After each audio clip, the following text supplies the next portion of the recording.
I mean, I was once grabbed in the dark by, I had a gloved hand on. I had a glove on my hand, and she just sort of squeezed it, and this was a female Varro's eagle. And I was bending down to put her in a weathering, and the movement of going down, she just gripped me, and I was stuck. And I think I was stuck there for probably 20 minutes until she eventually just released her grip. I couldn't move backwards, forwards. Every time I even flinched a little bit, she'd grab harder and just they ratchet in and in and in and in. But that was more of a squeeze than, there was no talons entered me, thank God, you know. But, well, you know, you deal with eagles, it comes with them. Most of my friends that fly eagles have all been grabbed at some point. Hey, how's it going, everyone? Welcome back for another episode of the Falcon Retold podcast, and I hope you all have had a great holiday week, and really appreciate you coming back to join us for what is now our 15th installment in this series featuring Falconers from the UK. And I have to give a quick shout out to the two Falconers who helped make this series possible, being Simon Tyers and Neil Davies. Simon is the author of The Specialist Falcon as well, and if you haven't added this book to your falconry library, I highly recommend you do so. There's lots of great information in this book about flying long wings, particularly using modern training techniques like droning and things like that. So if you also want a signed copy, you can get one from the website as well. So if you haven't yet, just head to thespecialistfalcon.com and pick up your copy today. Also, if you haven't gotten a chance to check out or read a copy of Pursuit Falconry and Conservation magazine yet, that's definitely worth checking out too. There's always lots of great new articles, pictures, advertisements for new falconry gear, and lots of information that's packed into every issue that comes out every couple months or so. Neil does a great job putting it together. If you haven't checked it out yet, head to pursuitfalconry.co.uk and subscribe today. Well, it's hard to believe we're down to our last couple of episodes in this UK series, and this is another special opportunity that I was very thankful to Simon for coordinating and making happen. This is one of those opportunities that doesn't come around very often, and I was very happy to be able to make the trip up to the Falcon Mews breeding facilities and have a conversation with Peter Gill, who's one of the owners, and he was also nice enough to take me around and give me a tour of all of their facilities, and man, I was absolutely stunned in how huge this place was. I feel comfortable in saying they're probably one of the bigger breeding facilities in the world, but just to think that they actually downscaled from what they used to be, it's mind-boggling. You know, they still got such a huge operation, but I had a great time talking to Peter about some of his experiences in breeding and what got him interested in falconry and so on and so forth. So I really hope that you all enjoy this episode. So with that, I give you all Peter Gill from Falcon Mews. Here we go.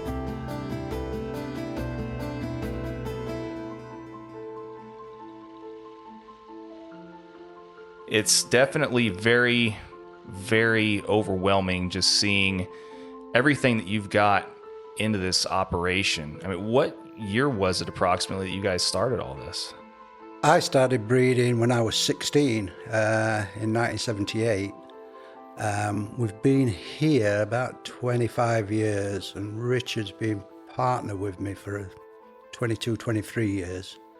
And like all projects, it just grows and grows and grows.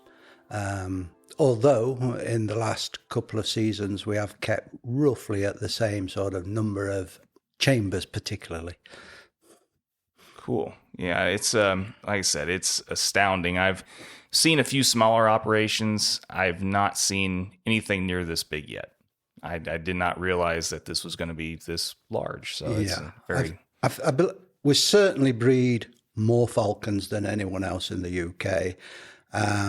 There are some big operations, mainly Arab funded, which is totally different to us. We're not Arab funded. We sell to Arabs, but they have no interest within our company. And I think we keep 330, 340 falcons, adults or sub-adults. And then this year we've bred 460 falcons. Jeez. And you said at one point in time you used to breed lots of other different species too as well, right? Yeah. I mean, over the years we've bred a wide range of birds, quite a lot of eagles, both naturally and with artificial insemination. And then we've bred lots of goshawks, all the usual Harris hawks, red-tailed hawks, ferruginous hawks, black sparrow hawks, Aplomado falcons, merlins, red-headed merlins. But now we're down to just 3 species, and that's gerfalcon, Barbary stroke red napes, and peregrine falcons, and hybrids of. And that's it. We just specialise just in them 3 species now.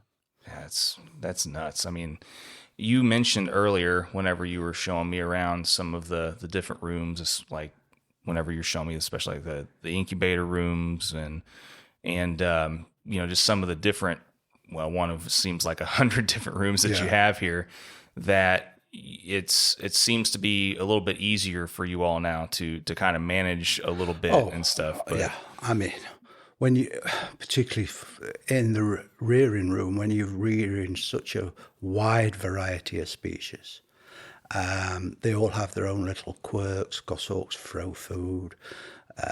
Things like crowned eagles are very slow. I could probably feed 10 falcons in the time to feed 1 crowned eagle. But now, it being purely falcons, it's very quick, very manageable. Everyone knows what to expect.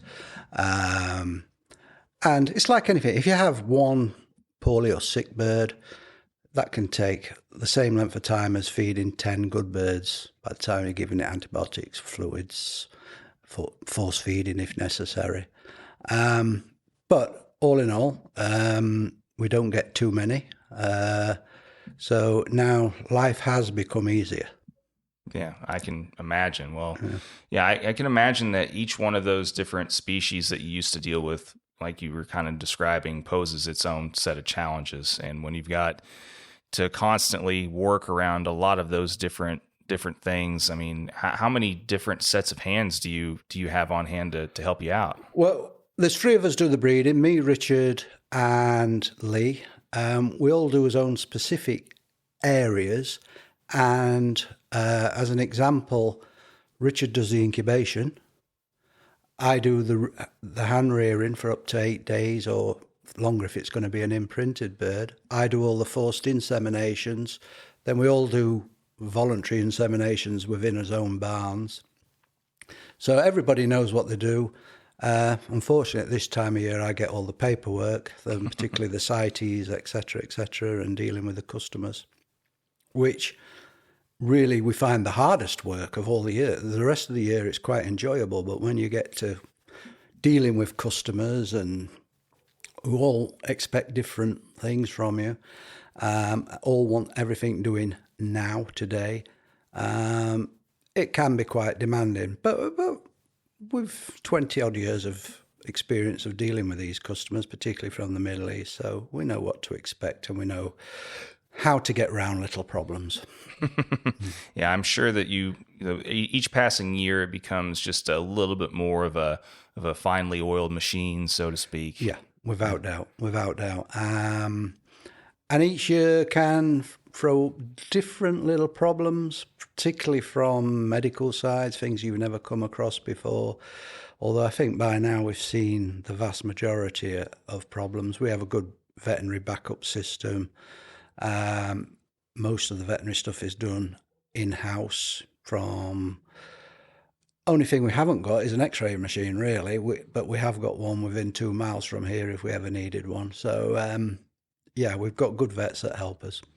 Yeah, I was really impressed by kind of like it's kind of assembly line-esque of just the different stations that you have of how you efficiently get these birds from chamber to ready to go. It was funny because this year we had an Arab come and stop with us for 2 days, and he'd been to a few breeding projects around the world, but never been here before. And after 2 days, I said to him, well, what do you think to the breeding project then? And he pulled a face and he said, it isn't a breeding project, it's a falcon factory. And really, that sort of struck home then from, yeah, I suppose it is. That's as near as you can get to a falcon factory. Yeah, it has its elements, for sure. I was just kind of expecting, like when you were taking me through a few of the different halls of the chambers and stuff, like I remember coming, like the first one you took me to, we came to like where it tees off on one hallway, and I'm like, okay, cool. This is really nice and big and stuff, kind of on to the next. And you're like, okay, let's go down further. And I was like, there's another hall? There's like another set. And then like we got down to the end of that, and then there was another tee off, or there was another. Yeah. So I was just like, where does this end? We have about 240 chambers, I think, at the moment in total. And if you look at the chambers, many of them are the same. They have exactly the same set out inside the chambers.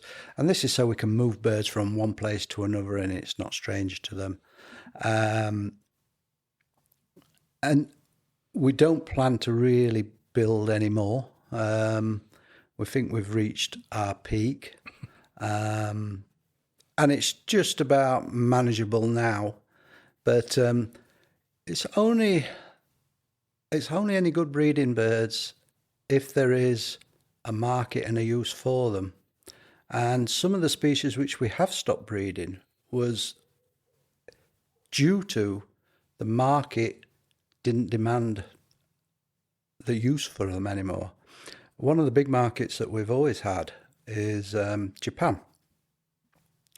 And really, anything we could breed, Japan would take.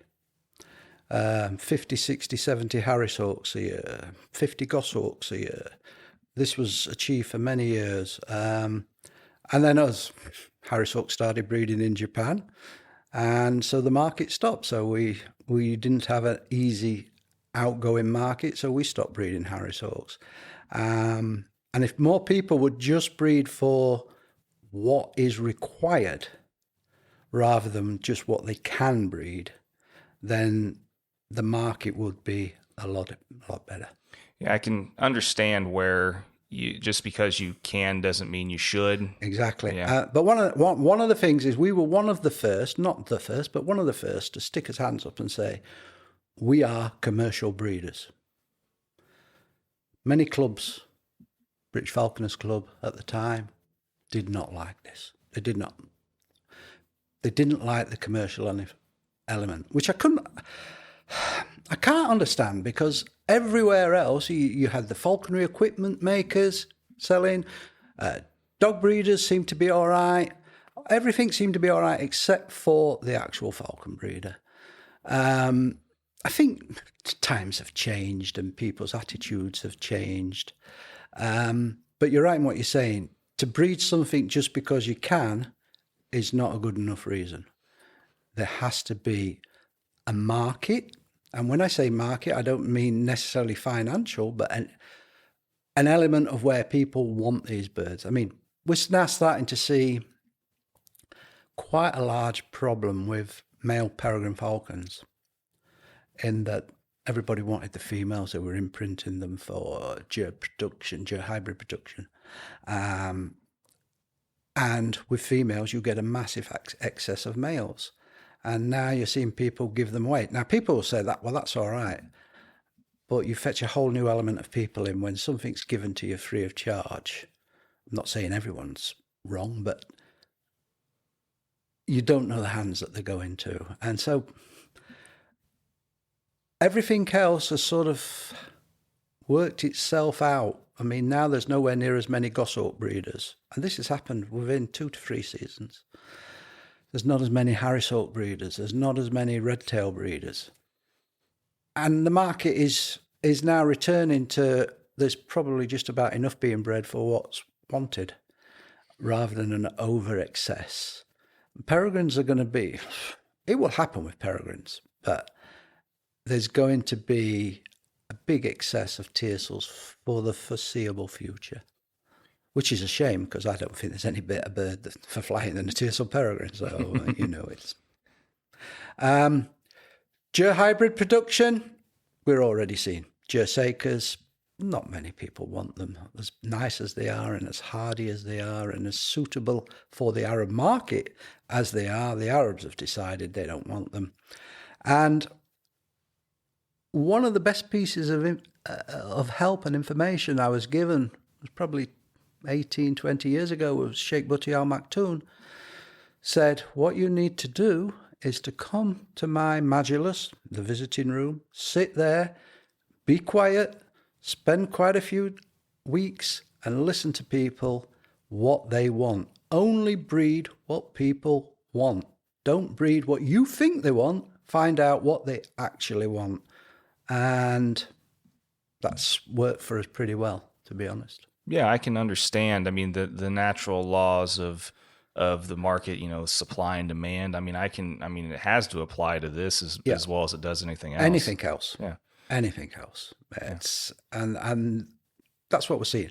I mean, now, whoever thought that we'd see sort of gerfalcons in the Middle East at almost giveaway prices? If they're not the exact right colour, the exact right size, you can pick a gerfalcon up female gerfalcon up for £2,000 to £3,000 in the Middle East. Whoever thought that would ever happen, And that's because breeders have become so good at breeding them, and the market would only stand so much. Every market will determine itself.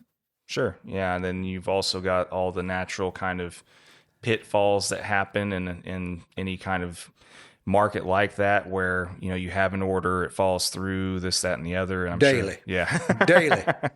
Yeah. And if I have to be honest, the worst is the British falconers for that.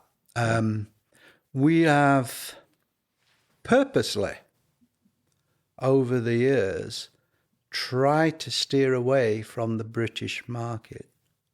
We've always got friends like Simon who take the odd falcon, and we know when they ring us up and say, yeah, I want that, that's what they'll get, and they'll follow the order through. But I suppose it's the same in every country. People time waste, and it's always been easier for us when we have like a Japanese client that says, I'll take 150 birds across the board, and he'll set out 10 red tails, 6 of these, 20 of them. And once they say they'll take them, they take them. There's no, as long as we keep producing good birds and they're happy with the birds. We've had 18 years of good relations with the same 2 or 3 Japanese customers. Unfortunately, this has changed. Bird flu is now indicated that unless the UK are clear of bird flu for a minimum of 6 months, then Japan will not allow us to export. Well, with bird flu now, it looks like it's virtually going to be endemic in the UK. So unless the Japanese authorities change their minds and allow us to test birds before we ship them, the Japanese market has stopped.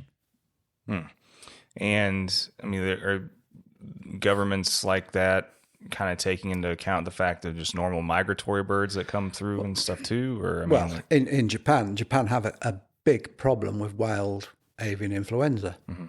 Now, it depends on how the country looks at things. For instance, the Middle East. Saudi Arabia, you have to test before you send birds there. Dubai, Abu Dhabi, you send the birds and they test once they land there.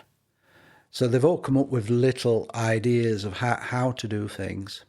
But Japan are very stringent, and let's face it, I mean, the market of sending birds of prey to Japan is so tiny that it doesn't even get mentioned, basically. It's just, no, that's it. That's the rules, and that's how we go.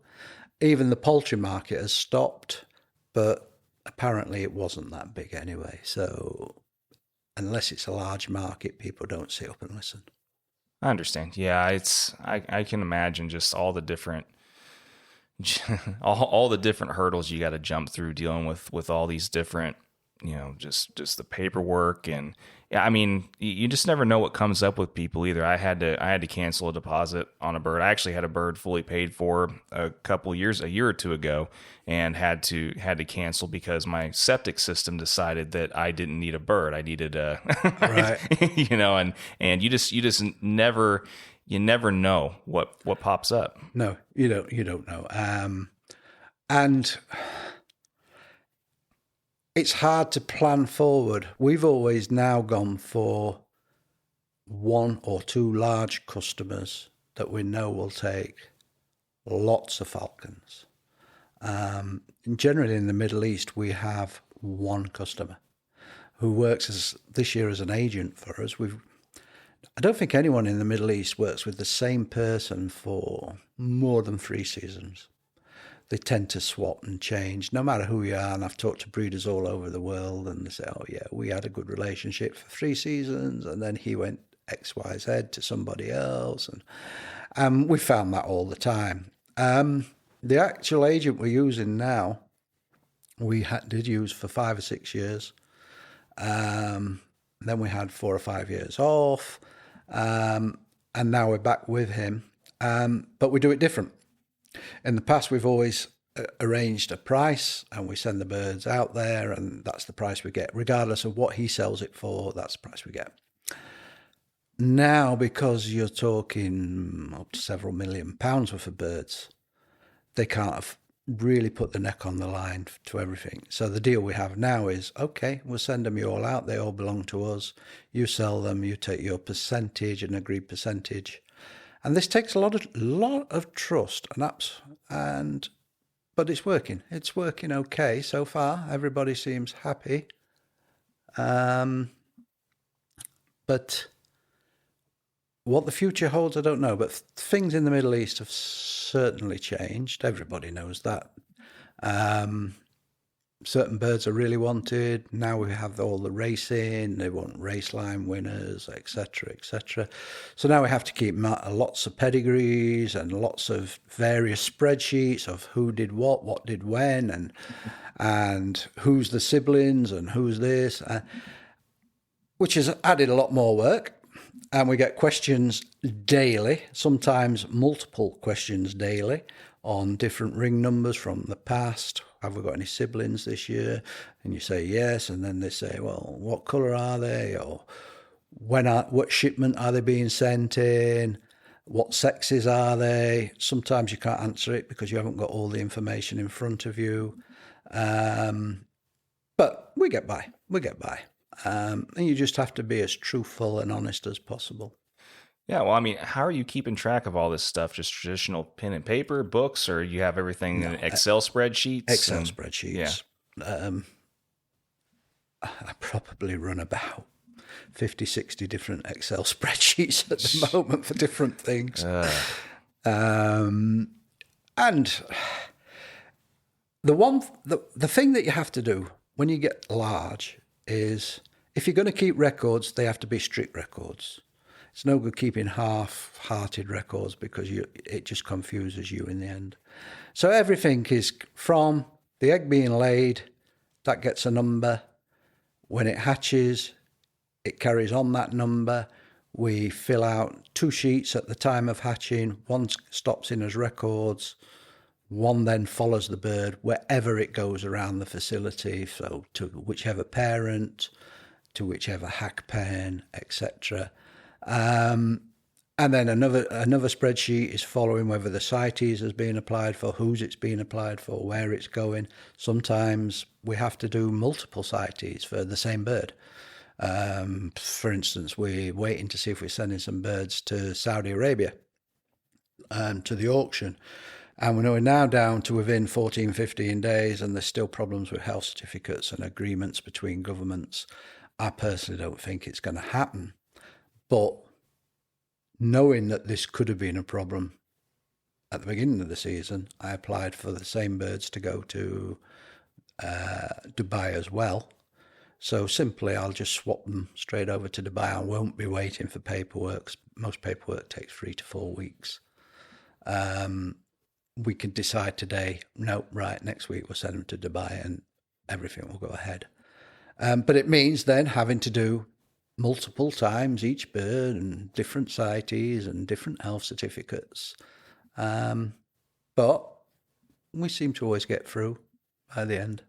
Nice. Yeah. I mean, the one thing I was so surprised about whenever you initially showed the first kind of hack pins or whatever is I was surprised, number one, by the amount of birds that are in there together, and you don't have, really any issues for the most part. And yeah, I was surprised, kind of like I mentioned a little bit earlier, how efficient the process was, getting these birds ready. So would you mind kind of just running through that again? I think that would fascinate a lot of people to kind of hear how that goes from beginning to end. Well, we'll go for a typical Gill peregrine. Okay.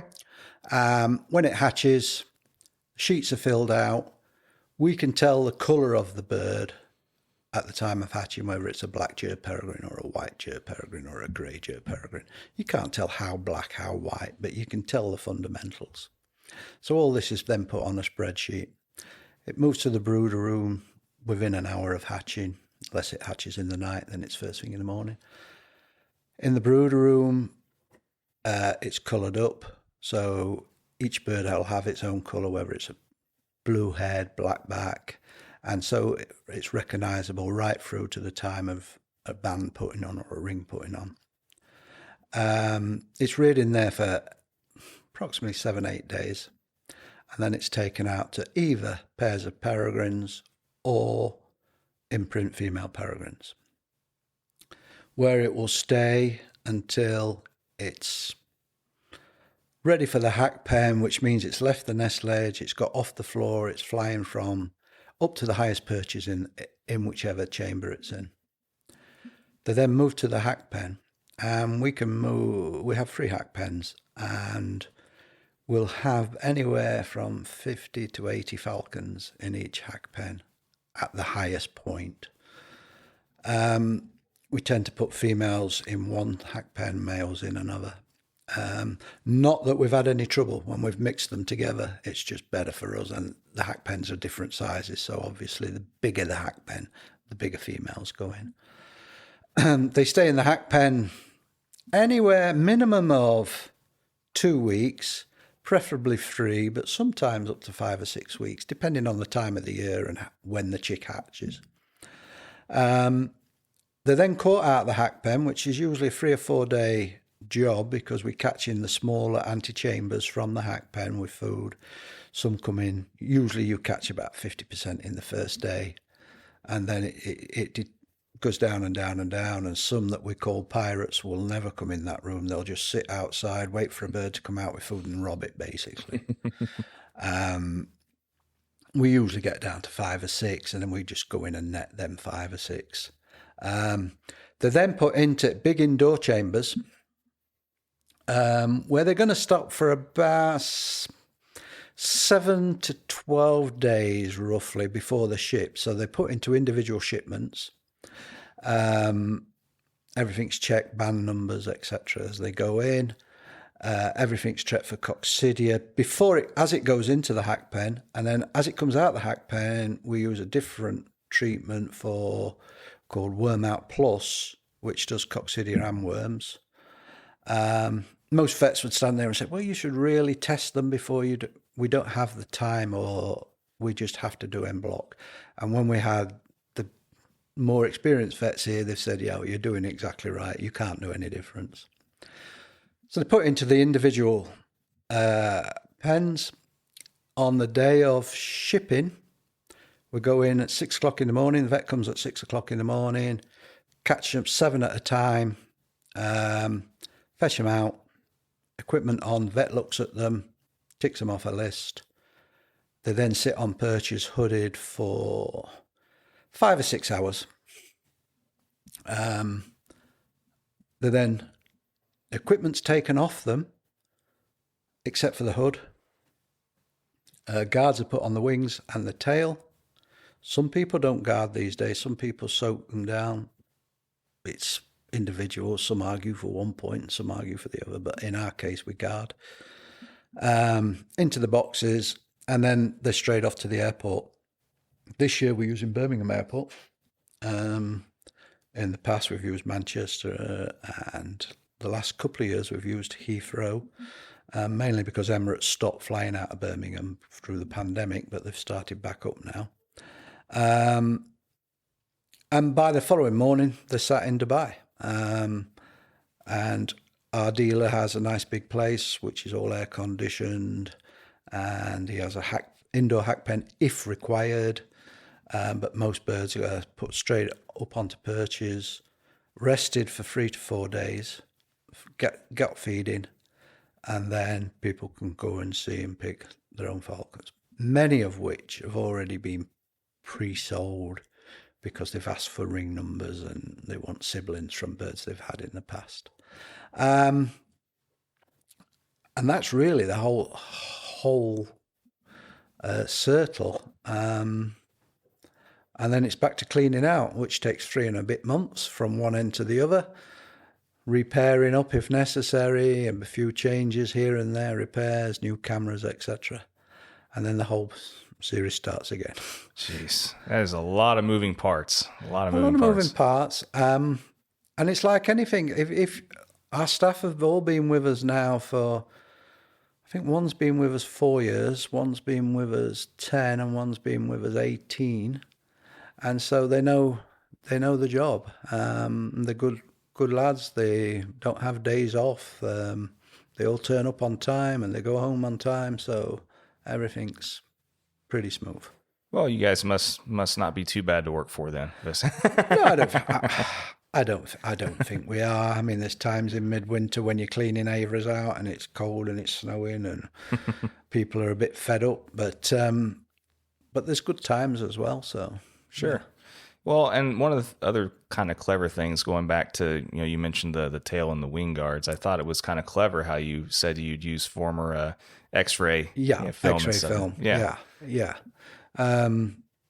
As I said earlier, X-ray film's now getting harder and harder to get because everyone's gone digital. Mm-hmm. We were lucky that our vet had probably 5 or 6 years full for us when she took over the new veterinary practice. And we have used various acrylics in the past when we couldn't get it, but without doubt, X-ray film seems to fit the bill the best. Nice. Well, in the midst of all of this kind of organized chaos that you've got going on a day-to-day basis, keeping track of all this stuff, I mean, do you have much time for your own falconry or anything anymore? None. Used to. None now. None. By the time, I mean, usually our last shipment of birds goes first week of September. Then we all have a holiday each. So we're then into October. Cleaning's already started then where whoever's not on holiday. And usually it's second week in January that we've finished cleaning out, and that's working 6 days a week on it. Then we've got the indoor jobs where every year we clean obviously the incubator room, brooder room, etc., etc. A lot of painting to do. Get a quick holiday in. I usually go to Dubai then in end of February, and then straight back and into it. I mean, at one time when we was doing golden eagles with AI, we were getting semen sort of second, third week of February, and so the season had really officially started then. Now it's a little bit later. We've probably get your semen 4th, 5th of March. We start getting it. Well, that's got to be a little bit of a bummer, isn't it? I mean, it is what it is, and that's what life is, and there's worse ways to make a living. Oh, for sure. I totally understand that. But, well, I mean, if you don't mind, I mean, at least whenever you were able to kind of practice and fly birds on a little bit more regular basis when you were younger, I mean, when did you start getting into it all? Well, I was into birds right from school days, 14, 15. Bred my first birds when I was 16, which were common buzzards. The second birds I bred when I was 17, which was goshawks, which was really lucky looking back at it now. Just put 2 goshawks in an aviary and they bred. And they stayed together all year round, and I kept them for 5 or 6 years, and they never fought, which is a big problem with goshawks. Just pure luck. Peregrines and Merlins sort of in the early 80s, sort of 83, 84. I think Merlins were first and Peregrines second, and then I did Lanners and Luggers and Sakers and Prairie Falcons, and obtained my first year Falcons in 89 from Jean Lejean. Jean Lejean's been one of the most successful breeders of Jers, particularly in Canada, and that particular year he'd bred 11, so it showed even he was at the beginning of breeding at that time. And now I think we bred the first years in 93 or 94, 93 I think. But I find Jers difficult when you buying birds in at various ages and pairing them up. Sometimes you get a little bit of luck, but you get a lot of females that don't lay. And then we sort of followed the route of imprint females, and hindsight tells us a lot of imprint females don't lay. And the years go by, But then as you start breeding, you start keeping some of your own stock back. Then you start to see results. They're bred in the same aviaries, they know the same conditions, they're fed the same food, so they know everything. Nothing's a shock to them. And this year we bred 125 pure Ger Falcons, and the sky's the limit. I mean, we've still got lots of pairs which are maturing, but as I said earlier, the market will only sustain so much. So we've got to now start to be a bit more selective on what we breed. Gotcha. So from the very beginning, when you kind of found out about falconry and just the different types of hunting you can do and all that, I mean, have you pretty much still mostly been more occupied with the breeding side than the actual side of flying birds? Or yeah, but I have flown a lot of birds. Mm-hmm. We used to rent a 1,000-acre estate, and we put sort of 500, 600, 700 birds down a year for hunting, and we and quite a wide variety, long wings, particularly Ger Peregrine, goshawks, a lot of goshawks. In the early days, some Harris hawks, and I used to go for several seasons. I went to Cornwall and flew Merlin at Skylark. So we've done a wide variety. Mm-hmm. I've never flown an eagle. Kept many eagles, bred many eagles. Never quite had the right land to do it or the time to do it. Yeah, I like game hawking and I like goshawks, basically. I'm a big fan of goshawks. Yeah, big fan of goshawks. You get along with some of my buddies back home then. Yeah. Like I said, they're big fans as well, but not my thing personally, at least not yet anyway. But I understand the appeal. No, I mean, as far as just like I said, kind of going back a little bit to the introduction. I mean, you mentioned kind of how you started and which birds you bred first and stuff, but what was there a particular event or a particular thing that you saw initially that made you get interested, or got the I don't know, just the will can vaguely remember, probably I was 13 or 14, going to a game fair and seeing birds flown at a game. Obviously it's just display birds, but that sort of kindled the big interest. Then at school, a few people had kestrels. Ended up with a kestrel and moved from there. I don't think from the age of 14, I don't think any time, in fact I know, no time in my life have I not had a bird of a bird of prey. But I've also tried to breed other things. I had quite a big parrot collection, which I looked after for my brother, but they were kept here. Lots of macaws, hyacinth macaws, and various things. British finches. I always, as a young lad, I always kept a lot of British finches and showed British finches. So it's always been avian pushed, but birds of prey have always been the main thing. Gotcha.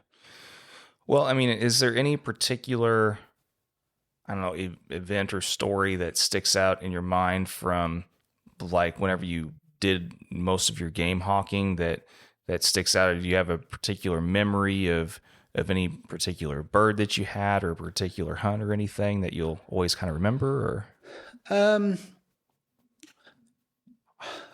a funny incident.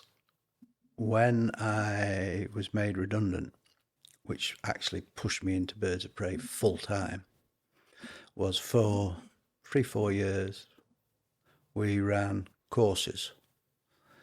At that time, it was anything to sort of raise a revenue. We were breeding, but we weren't breeding enough to live from. And we had a wide range of people come on these courses. You never knew. They'd book in online or what have you, and then they'd turn up. And we had I can remember a vegetarian turned up, which for falconry is not good when you're going to take them out hunting. But one of the funny things was a vicar. A vicar turned up, and it was a young guy. And he had the dog collar on, and you sort of think, how's he going to take this sort of thing? And I took him onto the estate, and we were sort of trying to introduce him to what falconry was. And we were walking along a stream. He was one side of the stream, I was the other side of the stream, Harris Hawk following on. And Harris Hawk went down onto a pheasant as it raised, killed the pheasant, but on his side of the stream, and I couldn't get across. So he's shouting to me, what should I do? What should I do? I says, put your hand on the pheasant. The bird won't leave it, and I'll get round to you. And when I got there, the Harris Hawk had gotten straight through the jugular, and there was blood everywhere, all over him. And I thought, oh no, what's going to happen here? You know, how's he going to take this? And when things calmed down, I said to him, so what do you think? And he said, great, when can we catch the next one? And it was funny, he actually went on to have a Harris Hawk himself as well. So you never judge a book by its cover. You just never know what's going to be there. It's good that he probably experienced that before anything else, because it's we always kind of joke amongst ourselves. Anybody getting into it or that feels like they're even remotely interested in getting into it, the first thing we say is, at some point in time, you will get footed. It doesn't matter. Yeah. You know, it could be tomorrow, it could be, you know, years from now, but there will be a point in time, if you deal with birds of prey long enough, you will get footed. Yeah. And a lot of times that can make or break somebody's desire. Yeah. But especially with a red tail or a bigger species bird, you gotta want to. Yeah. I mean, we obviously, because we're handling birds all the time, we still get bit, we still get grabbed. Not as much as what the average person probably would, but it's never bothered me that. But I had one bird who was a female golden eagle, imprint, the biggest goldie I've ever seen. She was enormous, and her attitude was just as big. This bird, when you entered the pen for 10 months of the year, 9 months of the year, would come straight at you, both feet, didn't back away. Most eagles back away. When you go into them, they back away. If you put a net over them, they just cower down onto the floor and you just put your hands on. No, this eagle, once you got the net over her, she turned on her back and she just footed blindly through the net. And I have to admit, she is the only bird that I've woken up in the night having hot sweats with. And I really thought that one day she was going to have me. And it was interesting that as you came into February, her attitude would just slightly change. The crest wouldn't go up quite as much.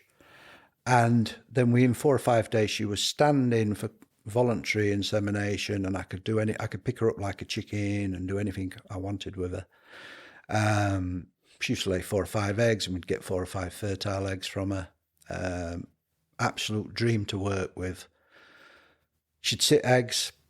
We'd then put chicks in with them, and she would rear perfectly.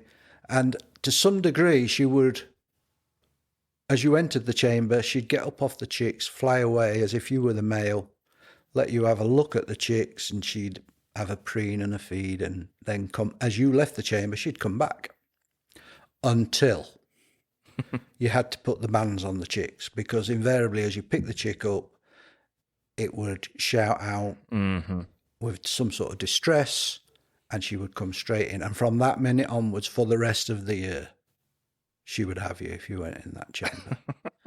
So we used to have to run in, grab the chicks, take them out, put the bands on, try and go in with a net or something to get the chicks back in the nest, get back out. And then until we had to catch the chicks up, we never entered the chamber again, because she was just an accident waiting to happen. But take her out of the equation, and for instance, martial eagles always seemed a much more powerful bird to me. But I didn't have any worries about martial eagles. We've done various fish eagles and sea eagles who all want to bite you and foot you at every opportunity. Never used to worry about them, but this one particular golden eagle always worried me. And fortunately, she did never get me. She never got me.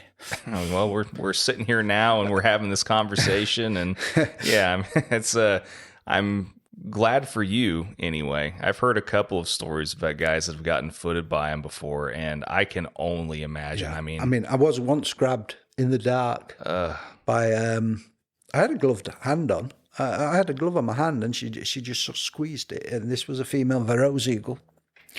And I was bending down to put her in a weathering, and the movement of going down, she just gripped me, and I was stuck. I think I was stuck there for probably 20 minutes until she eventually just released her grip. I couldn't move backwards, forwards. Every time I even flinched a little bit, she'd grab harder and just rip. They ratchet in and in and in and in. But that was more of a squeeze than, there was no talons entered me, thank God, But, well, you deal with eagles, it comes with them. Most of my friends that fly eagles have all been grabbed at some point. Yeah. Yeah. There's another guy or two that I know that have been also footed pretty bad by like Eurasian eagle owls. And basically just had to lay there until the thing came off. I personally think there's nothing worse than a red tail grab, a female red tail. If they grab hold of you, you've got serious problems. Well, and you can't, when you pull one toe to try and get it out, the other two are sinking and so on and so forth. And I still have phantom pains to some degree in the meat of underneath my thumb where I got footed by one years ago. And it still feels like sometimes I don't know, I'm sure it's probably psychological more than anything, but yeah, it is. It does not feel good. No, it's. But it rarely happens here. I would think the most common injury here is carrying gerfalcons, and not the feet; it's the bite. When they just turn around, and they bite blindly, because usually you've got a hood on, and they bite and twist. And it hurts at the time and for a day afterwards, but it's not going to kill you. Well, and there's been some friends of mine that have been like, oh, well, if one of those hawks, bites you, that's probably got to... I'm like, I would rather get bitten by a bigger hawk than I would a kestrel, like American kestrel. Yeah, Because those things, they will dig and pull and you will bleed. I was just like, on the hawks and stuff, the talons are the obvious thing you don't want to mess with, but... the bites, not as much, but little falcons, especially sometimes, you'd be surprised how much those things can hurt too. Yeah.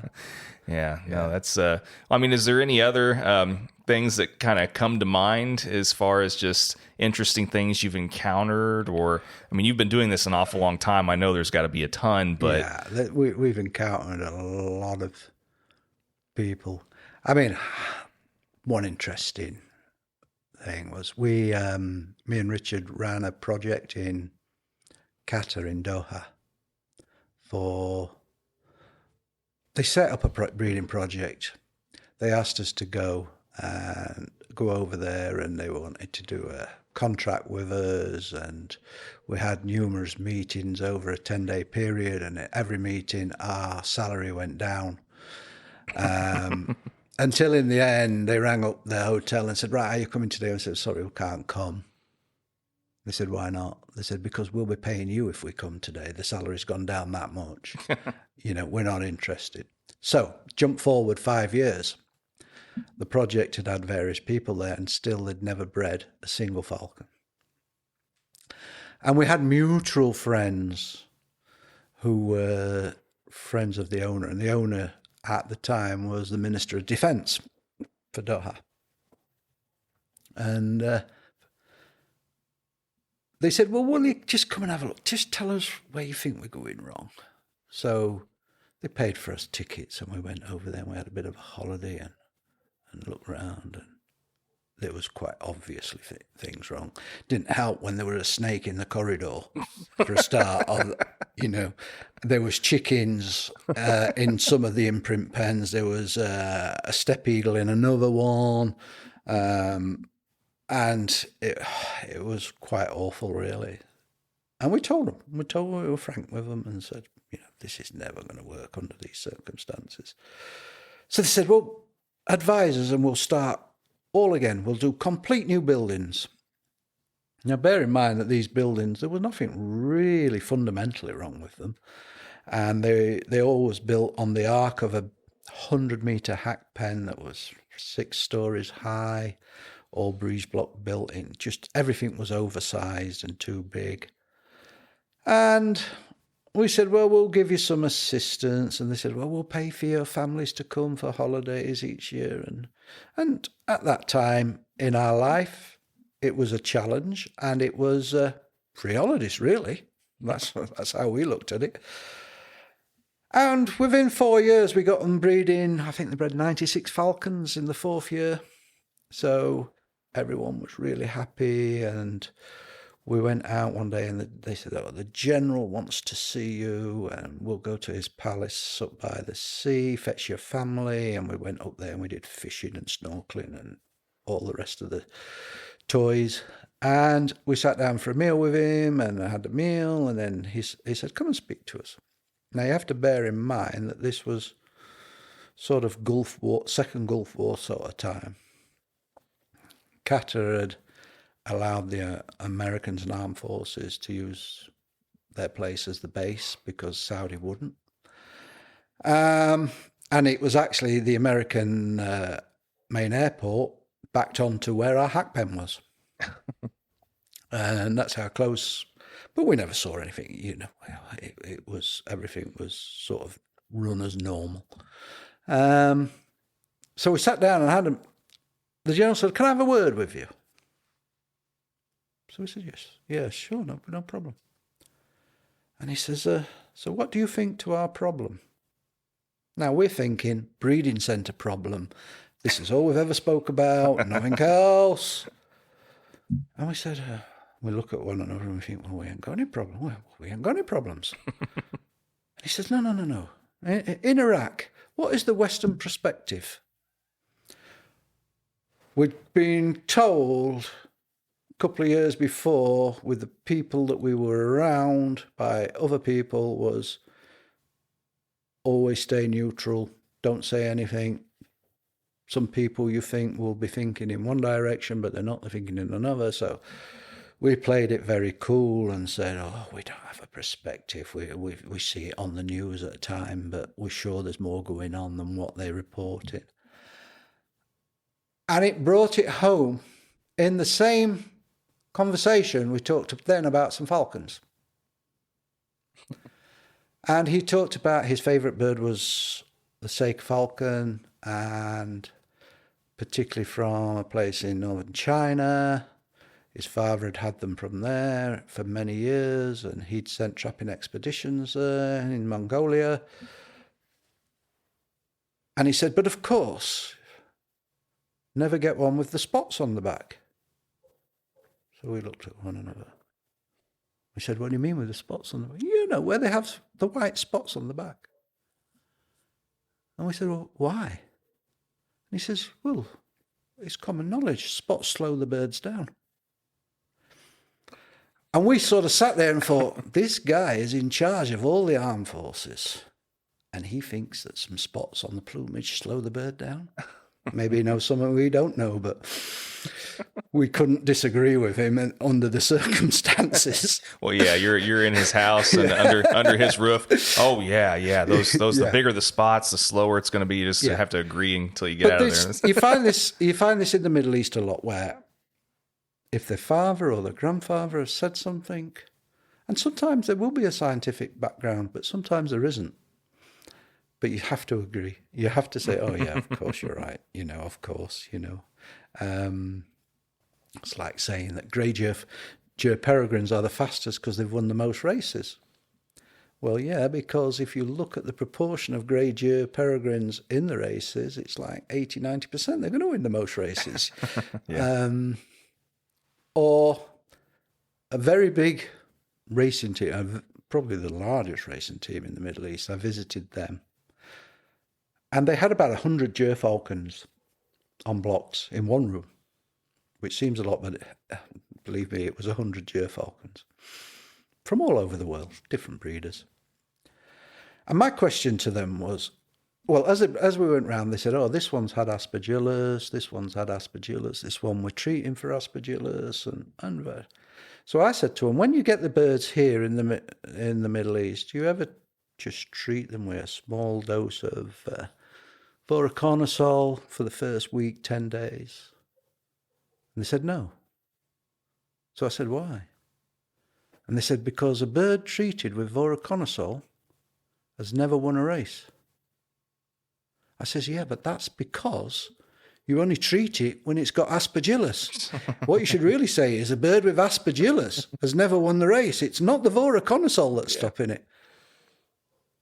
You could see within 2 or 3 minutes that they weren't going to listen to me. Sure.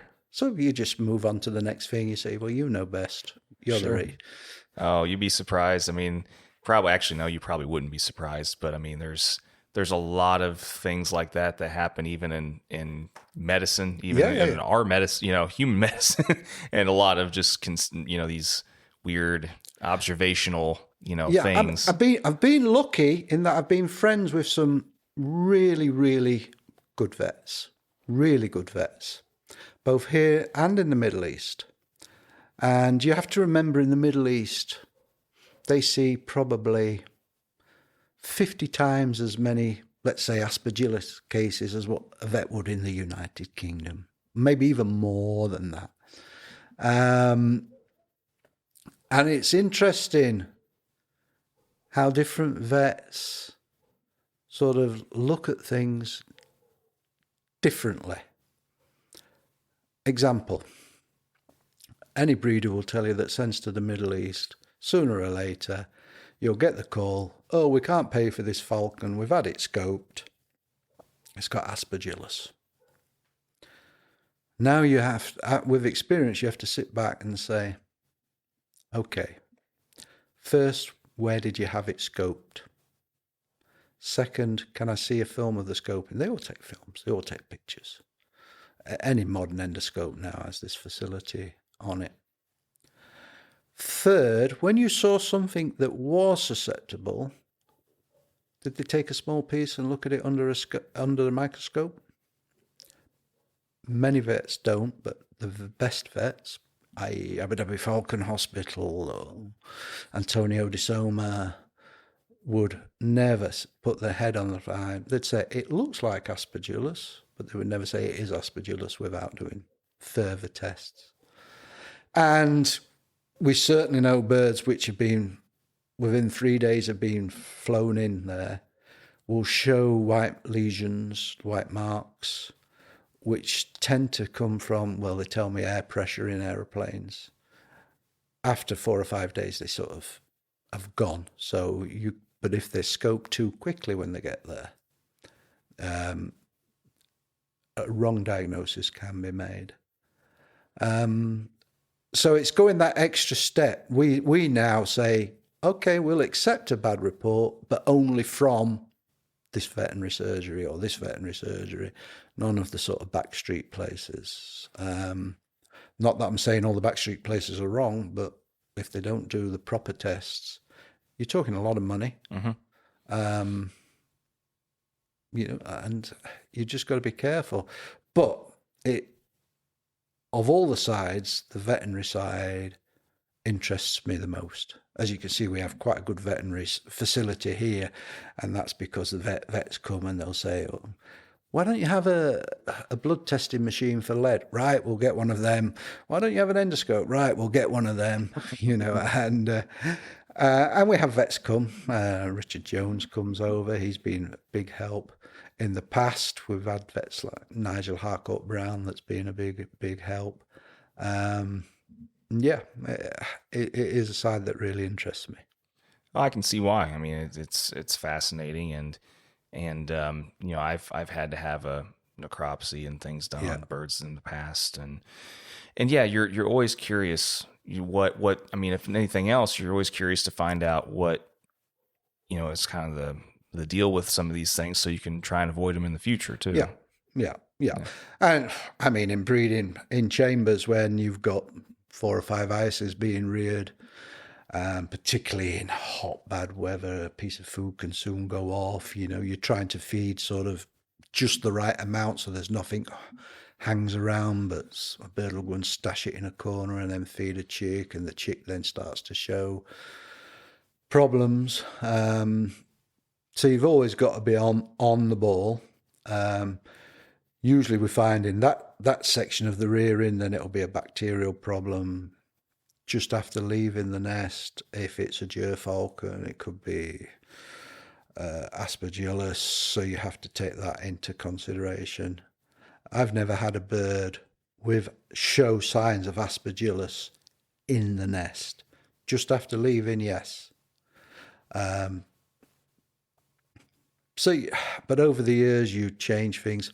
An example is we have a ramp in every single pen. We have a ramp so that young gerfalcons, when they leave the nest, they're not spending time running around on the floor, trying to jump and getting stressed up onto things. They have a ramp that they can go straight back up to the nest ledge. And within 2 to 3 hours of a bird leaving the nest, they will be back up the ramp. If they're not back up the ramp, there's a problem. Either it's left the nest too early, in which time you would just go in and lift it up, or it does have a physical problem, because that ramp, it saved more gerfalcons' lives just with not getting stressed and aspergillus occurring 7-10 days later. Interesting. Very interesting. Well, we could probably go on all day about some of these little things here and there. I'm trying to be courteous of your time constraints and stuff today. So I think a good thing to go ahead and end on would be the same thing I've kind of been asking a lot of people. And basically, it could be from either a breeding perspective or just a falconry perspective. But what piece of advice would you have to leave to other generations coming in, or new prospective people either trying to get into breeding or falconry in general, or you've been doing this a long time? So breeding is paying attention to the small details. Probably the most famous book ever written was Falcon Propagation by the Peregrine Fund. And even today, I meet lots of breeders which have sort of started breeding 10, 15 years after I have. And they've got some experience. And I'll ask them things which was in Falcon Propagation, and it's in the small details in Falcon Propagation, and they don't grasp it. They haven't grasped what they're trying to do and how to try and do it. They know the big things. They can do an insemination or how to help an egg. I mean, that's probably the most common thing is phone calls. I've got an egg that's doing this. Should it be doing this? You can't always answer because you're talking down a phone. You can't see what's going on. Mm-hmm. So you can only talk through the steps and try and find the problem.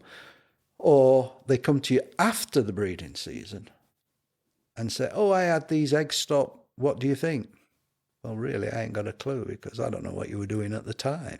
And human beings, being what they never want to admit that they've probably done something wrong. Whereas really, if you just write down everything that occurred, temperatures, turning, if something broke down, what incubator you had them in, how you had them turning, etc., etc. For instance, at our breeding facility in Qatar, when we were running that, everything was done on the internet. We had an Indian guy who was in charge, and he still is in charge now. But the biggest problems was we got the same questions on eggs every single year. This isn't hatching, why? I've lost this, why? And you would go through it and you would try and find the answer, but then the next year the same would come round. And as I say, they wasn't taking care of the small details. They were only looking at the bigger picture. We put it in that machine, it cooks for 31.5 days, it pips, we put it in that machine, and 2 days later it comes out. Well, what if it pips at 29 days? Oh, we never looked at that, sir. You know, the small, and it's all been written down. If anyone ever wants to read about breeding, read Falcon Propagation. I think it was about 1982 it was written. I might be wrong there by a year or so. And right to today, nothing has been written any better than that book. Well, that's a great piece of advice. And I mean, everybody is always interested to hear at least the starting points of where they should, get their initial bit of knowledge. And Peter, like I said, I really appreciate the time that you've given me today, and some of the stories and some of that basic knowledge. I mean, that's like I said, I've really enjoyed gathering a lot of these since I've been over here and seeing you all's perspective of how you do things over here in the UK, and it's been really great. So once again, I really appreciate your time. So thank you very much. Yeah, no problem. Thank you.